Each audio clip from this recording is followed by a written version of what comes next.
अवधूत चिंतन श्री गुरुदेव दत्त श्री स्वामी समर्थ गुंजन यूट्यूब चॅनलमध्ये तुमचे सगळ्यांचे स्वागत आहे.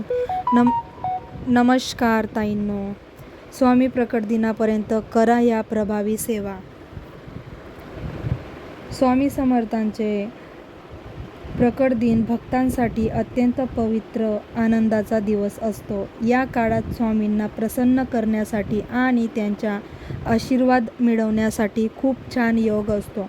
जो भक्त मनापासून सेवा करतो त्यांच्या सर्व इच्छा स्वामी पूर्ण करतात.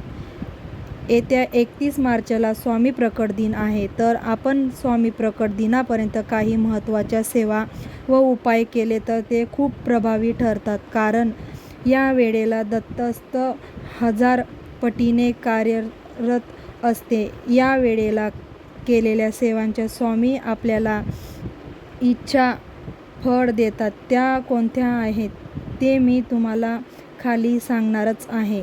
त्याआधी तुम्ही जर या माझ्या चॅनलवर नवीन आहात तर चॅनलला सबस्क्राईब करा. नमस्कार. आणि जप स्वामी स्मरण नामस्मरण मध्ये इतकी ताकद आहे की अशक्य नसलेल्या गोष्टी ही शक्य होतात. म्हणून आपण स्वामी प्रकट दिनापर्यंत स्वामींचे नामस्मरण करा. रोज किमान 108 वेळा किंवा शक्य असेल अधिक वेळा नामस्मरण करा. ज्यांना संकल्प करून जप करायचा आहे त्यांनी स्वामी प्रकट दिनापर्यंत 51, 101, 501 किंवा 1001 वेळा श्री स्वामी समर्थ या मंत्राचा नित्य जाप करा. दिगंबरा दिगंबरा श्रीपाद वल्लभ दिगंबरा या मंत्राचाही जाप करू शकतो.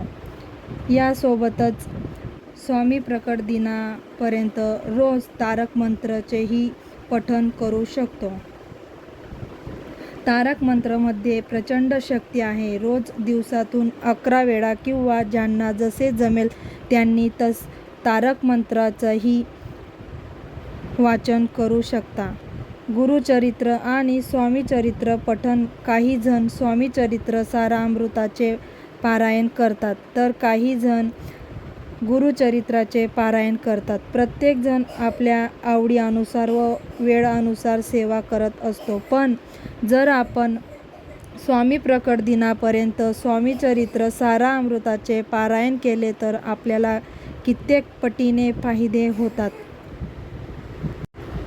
ज्यांना जेवढे शक्य होईल त्यांनी तेवढे पारायण करावे. ज्यांना स्वामीचरित्राचे पारायण करणे शक्य नाही त्यांनी दिवसातून 2दा श्री स्वामीचरित्र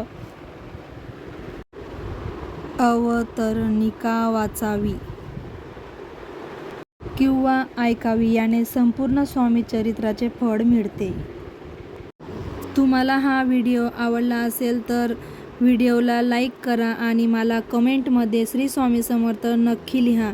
ज्यांना शक्य होईल त्यांनी गुरुचरित्राचे पारायण करावे. गुरुचरित्राचे पारायण केल्यावर आपले दुःख दारिद्र्य नाहीसं होतं. मनातल्या इच्छा पूर्ण होतात. आपल्या घरातील निगेटिव्ह एनर्जी नाहीसं होते.